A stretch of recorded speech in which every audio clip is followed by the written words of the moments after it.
কার শাড়ি কে দেখে? একজন মহিলা শাড়ি কিনছে, এটা দেখবে কয়জনের? সর্বোচ্চ 10-20 জন মানুষ। পুরা ইউনিয়নের মানুষ কি আর রং চাইতে হয় বুড়ি আমনের বেডির কাপড়? এক জোড়া জুতা কে দেখে? আর কার জুতা কে দেখে? কার ঠ্যাঙ্গে জুতা নাই? জুতা তো প্রত্যেকের পরনেই আছে। তাহলে বুঝি পুরা গ্রাম শক্তি মানুষ আইবা আমনের জুতা এক জোড়া চাইতে, এটা নইলে 10-20 জন মানুষ দেখবে। এটুকুর জন্য আস্তাগফিরুল্লাহ, এত বড় রমজান, এত বড় রহমত মাগফিরাত নাজাতের মাস, এভাবে জবাই করে দেওয়া, এভাবে বিসর্জন দেওয়া, এভাবে কোরবান করে দেওয়া, এটা উচিত? এটা উচিত না, কোনোভাবে উচিত না, কোনোভাবে উচিত না। এজন্য স্ত্রীকে ফিরান, হাতে ধরে ফিরান, জোর করে ফিরান, যদি আপনি নিজে জাহান্নাম থেকে বাঁচতে চান। আর যদি মস্কারি করেন, হাসি দিয়ে উড়াইয়া দিলেন, অথবা বললেন হুজুর বলেন তো, বুঝি তো, পারি তো না, এই সমস্ত মস্কারি করলে ঠিক আছে আব্বা, দুনিয়া তো চলবে, কিন্তু আখিরাত চলবে, আখিরাত চলবে না। রমজান আল্লাহ তাআলা যে জিনিসের নিয়ামত যেমন বেশি, গাফলতির শাস্তিও বেশি। যেমন মক্কা শরীফ, আল্লাহর ঘর কাবা, হারামের সীমানা যেটা, হুদুদে হারাম, আল্লাহর ঘরের যে সীমানা, মসজিদে হারামের যে সীমানা, ওখানে নেকি যেমন অনেক, ওইখানের অপরাধ পাপের শাস্তিও অনেক, শাস্তিও অনেক। ঠিক রমজান মাসের নেকি যেমন অনেক, ওই সময় আল্লাহর গোসাও অনেক।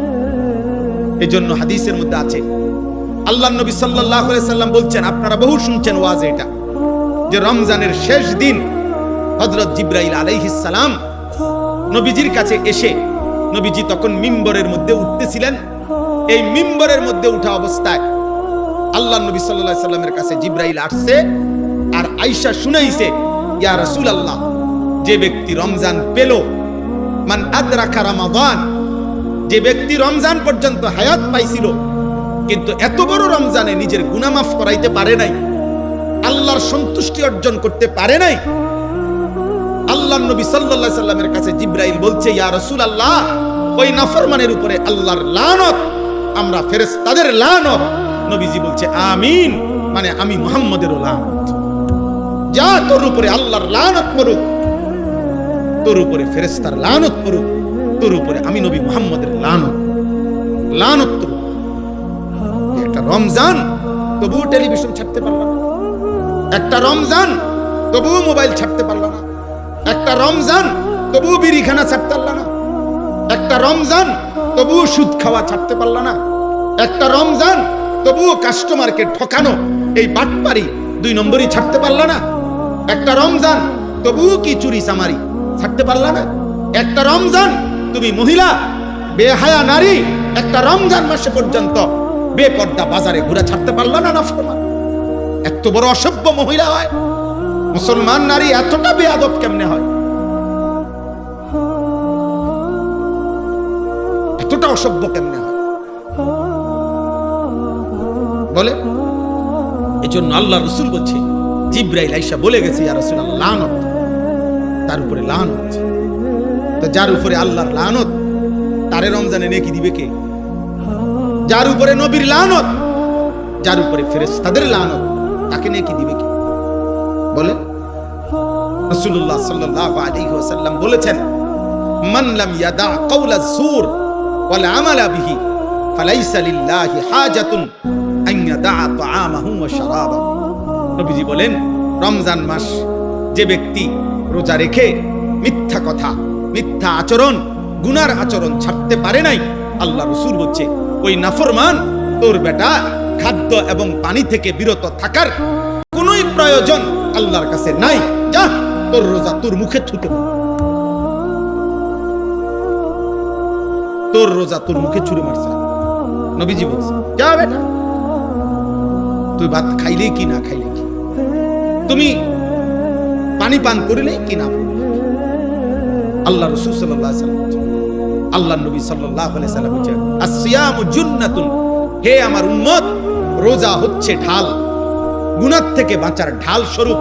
তলোয়ারের সাথে যেরকম ঢাল থাকে, ফালা ইয়ারফুস ওয়ালা ইয়াসখাব, অতএব রোজা রেখে কেউ একটা অশ্লীল কাজ, গুনার কাজ করো না, কাউকে গালি দিও না, মন্দ বলো না, ওয়া ইনিমরুন কাতালাহু আও শাতামাহু ফালিয়াকুল ইন্নী ইমরুন সাইম মাররাতাইন।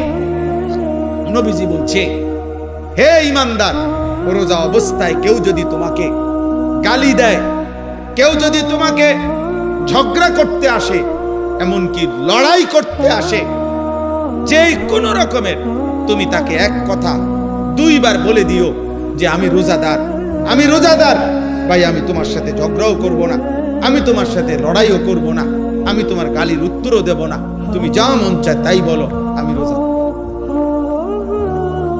আমি রোজাদার।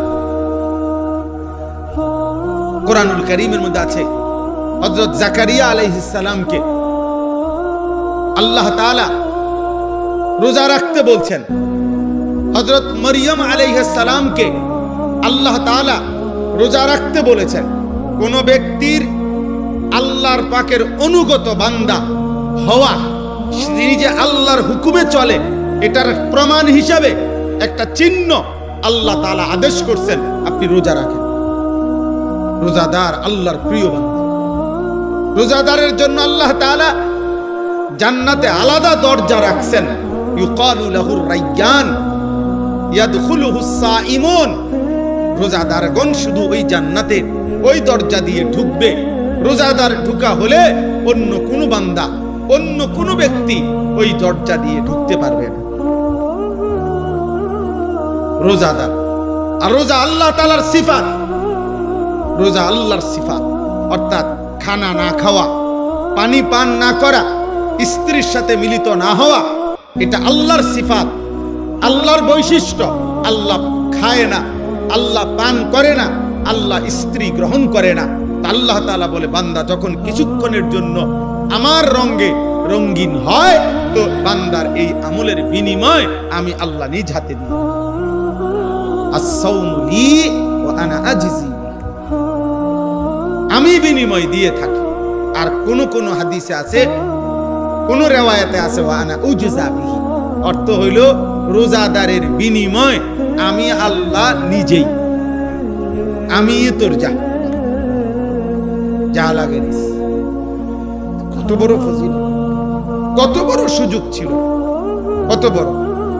আল্লাহ তাআলা নবী সাল্লাল্লাহু আলাইহি সাল্লামের মাধ্যমে শুনাইছেন এটা। রোজাদারের এত মর্যাদা বলছেন, এত মর্যাদা বলছেন। সেই রমজান মাসেও যদি কেউ 5 ওয়াক্ত নামাজ না পড়ে, আপনি তার কপালটা কেমন কপাল!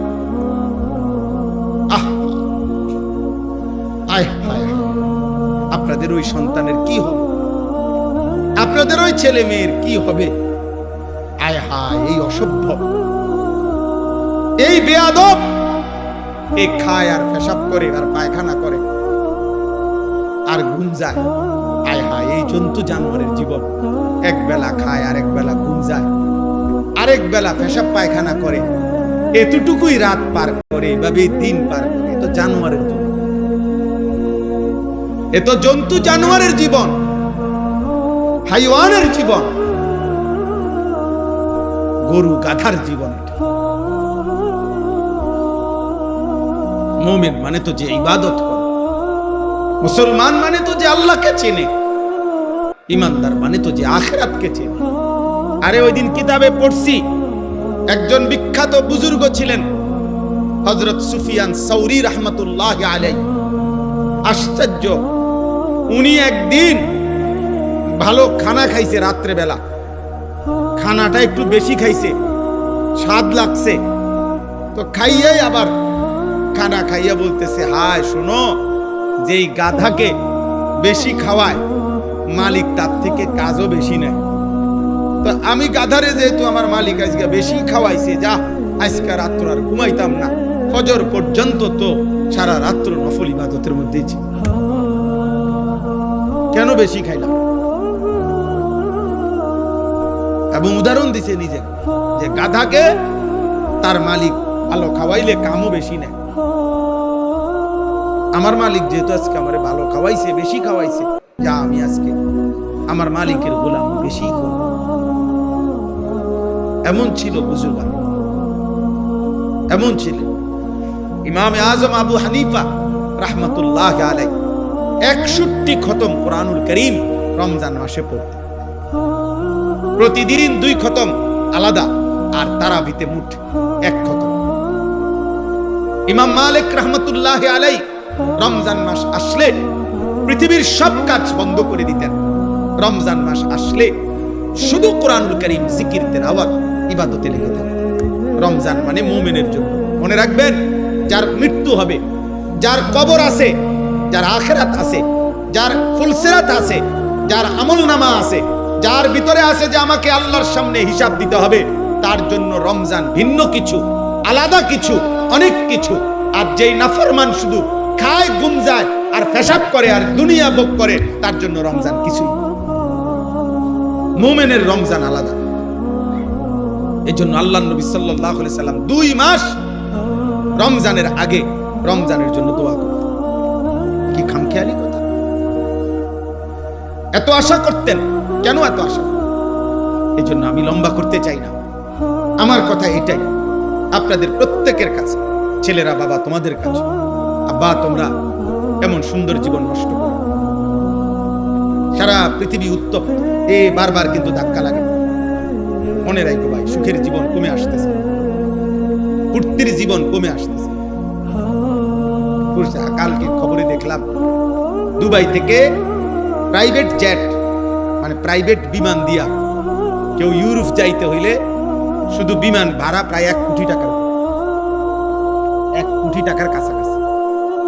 অর্থাৎ মানুষের সুখ, শান্তি, নিরাপত্তা আল্লাহ যদি না দেয়, কারো হাতে নাই, কারোর হাতে নাই। দুবাই নাকি কুয়েত, আমিরাত নাকি সৌদি, আরে না রে ভাইয়া, মাত্র কয়টা বলাইছে নির্দিষ্ট মার্কিন সামরিক ঘাঁটিতে, ইরান থেকে এর দূরেই সবার ফায়জামা করো, সবার হুড়াহুড়ি, দৌড়াদৌড়ি। অতএব সুখ কমে আসতেছে। এই দেখবেন সারা পৃথিবী অস্ত্রের ঝনঝনানি। প্রত্যেকটা রাষ্ট্রই তাদের নিজ নিজ অস্ত্র শান দিতেছে, নতুন করে ধুইয়া মুচ্ছা সাফাই পরিষ্কার করতেছে। অর্থাৎ সারা বিশ্বব্যাপী আবারও এই খুনাখুনি, এই মারামারি, এই হানাহানি, এই যুদ্ধ লাগবেই। এটাই পৃথিবীর পরিবর্তন আসবে। 1924 খ্রিস্টাব্দে মুসলিম খেলাফত, উসমানী খেলাফত সর্বশেষ পতন হয়েছিল। 2024 পার হইয়া 102 বছর এখন রানিং। তার মানে পরিবর্তনের সময় হয়েছে। আল্লাহ তাআলা এই পৃথিবীতে নতুন একটা পৃথিবীর পরিবর্তন হবে। পৃথিবীর পরিবর্তন, এই পরিবর্তনের মুখে এই নাফরমান, পাপী, এই অসভ্য, আল্লাহ চিনে না, আখিরাত চিনে না, অথচ মুসলিম শুধু নাম ধরে রাখছে, এরকম অগণিত নাফরমান হারায় যায়। দেখেন, হারায় যায়। আর ঈমানবিহীন, আল্লাহবিহীন, আখিরাতবিহীন যদি মৃত্যু হয়, তো চিরস্থায়ী জাহান্নাম ছাড়া আর কিছুই জুড়বে না। এই জন্য আল্লাহর দিকে ফেরো। রমজানকে সামনে রেখে আমার কথা এটাই, বাকিটুকু রমজান আবারও ঘুরে দাঁড়াও।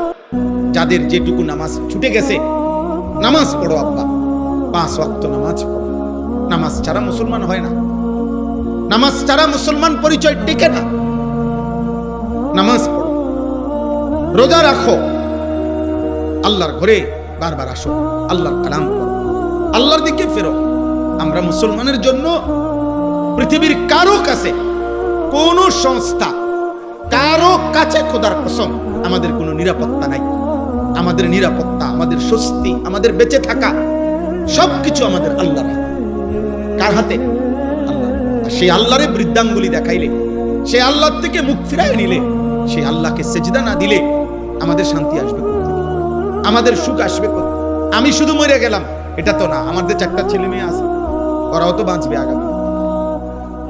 আপনি শুধু মরে গেলেন, আপনার নাতি নাতনি আছে না, তো ওরা আগামীর পৃথিবীতে যদি নিরাপদে থাকতে না পারে।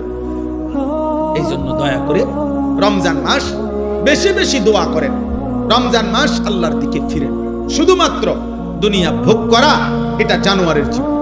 আবারও বলছি, শুধুমাত্র দুনিয়া ভোগ করা এটা কাফের বেঈমানের জীবন। ইমানদার মানে যে দুনিয়া ভোগ করে না, যে আখিরাতের প্রস্তুতি গ্রহণ। আল্লাহ আমাদেরকে তৌফিক দান করে।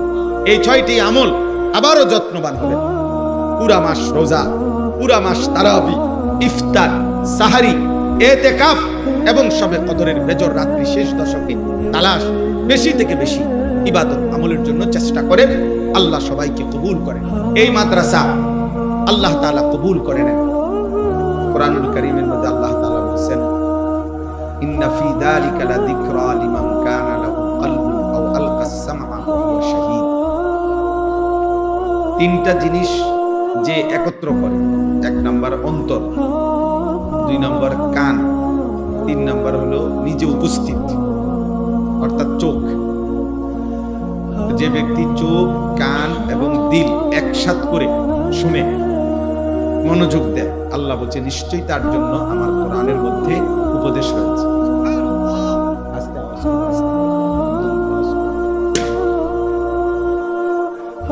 তো তার জন্য উপদেশ রয়েছে। তাইলে বোঝা গেল উপদেশ অর্জনের জন্য, হাসিলের জন্য আমার দিল, আমার কান, আমার চোখ একসাথে করতে হবে। এই জন্য উপদেশ হাসিল হওয়া একটা বিষয়, আর এমনি ওয়াজ শোনা আরেকটা বিষয়। এই কারো অনেকে অনেক ওয়াজ শুনে, এমনিতে শুনে আর যার যেটা ভাল লাগছে তো একটু একটু শুনছে। আরেকটা হলো না, আমার জীবনের জন্য আমি কিছু গ্রহণ করেছি, আমি কিছু অর্জন করতে চাই আল্লাহর কথা থেকে। তাদের শোনা ভিন্ন রকম। তারা ফিকির করে যে আমাকে কি বলছে, তারা ভাবে আমাকে আল্লাহ কি বলছে। কোরআনুল কারীমের মধ্যে আল্লাহ তাআলা বারবার বলছেন, ফাতাবিরু ইয়া উলিল আবসার, হে আমার চোখওয়ালা বান্দারা তোমরা ভাবো। ফাতাবিরু ইয়া উলিল আলবাব, হে বিবেক বুদ্ধি সম্পন্ন বান্দারা তোমরা ভাবো। এই ভাবতে বলছেন আল্লাহ তাআলা, বলছে ভাবো। আল্লাহ কোরআনুল কারীমে বলছে ফানজুরু, তোমরা লক্ষ্য করো, কাইফা কানা আকিবাতুল মুকাদ্দিবিন, যুগে যুগে মিথ্যাবাদীদের পরিণতি কি হয়েছে। ফানজুরু কাইফা কানা আকিবাতুল মুফসিদিন, দুনিয়াতে যারা ফিতনা, ফাসাদ, বিশৃঙ্খলা, অন্যায়, জুলুম করেছে তাদের পরিণতি কি হয়েছে তোমরা দেখো। ফানজুরু কাইফা কানা আকিবাতুল মুনজারিন, যুগে যুগে যাদেরকে আল্লাহর ভয় দেখানো হয়েছে অথচ তারা পাত্তা দেয় নাই, তাদের পরিণতি কি হয়েছে তোমরা দেখো। ফানজুরু কাইফা কানা আকিবাতুল লাযিনা মিন ক্বাবলিহিম, তোমাদের পূর্ববর্তীদের পরিণতি কি হয়েছে তোমরা দেখো। এই আল্লাহ তাআলা বলছে দেখো, তুমি বুঝো, তুমি ভাবো, তুমি ভাবো। জন্য এটা একটা জরুরি বিষয়, প্রত্যেক মানুষের জন্য এটা উচিত। যার বিবেক আছে সে ভাবে আমি কি করছি, আমার কি করা উচিত, আমি আছি কোথায়, যাব কোথায়, আসলাম কোত্থেকে, আমার আসলে দায়িত্বটা কি, আমার আসলে করণীয়টা কি। যেমন মনে করেন একজন পুরুষের মৌলিকভাবে 3টা পরিচয় আছে। যেমন আমি আনিসুর রহমান, এখন আমার 3টা মৌলিক পরিচয়। 1, আমি ব্যক্তি, মানে আমি নিজে ব্যক্তি হিসেবে আমি একজন। তো আমার দায়িত্ব হলো খেয়াল করা এই আমি ব্যক্তির উপরে আল্লাহর বিধান কি কি, রাসূলের বিধান কি কি, কোনটা আদেশ কোনটা নিষেধ, এইটা আমি আমার জীবনে বাস্তবায়ন করা, এটা আমার দায়িত্ব। 2 নাম্বার হলো আমি একজন অভিভাবক, এটা আমার একটা জিম্মাদারি। আমার অধীনে কিছু মানুষ আছে, আমার স্ত্রী, আমার 4 জন ছেলে মেয়ে, আমার একজন গাড়ির ড্রাইভার, আমার একজন খাদেম ছেলে আছে, আমার মাদ্রাসা আছে, সেখানে 34 জন শিক্ষক কর্মচারী আছে, প্রায় 500-র মতো ছাত্র আছে। এরা আমার অধীনে,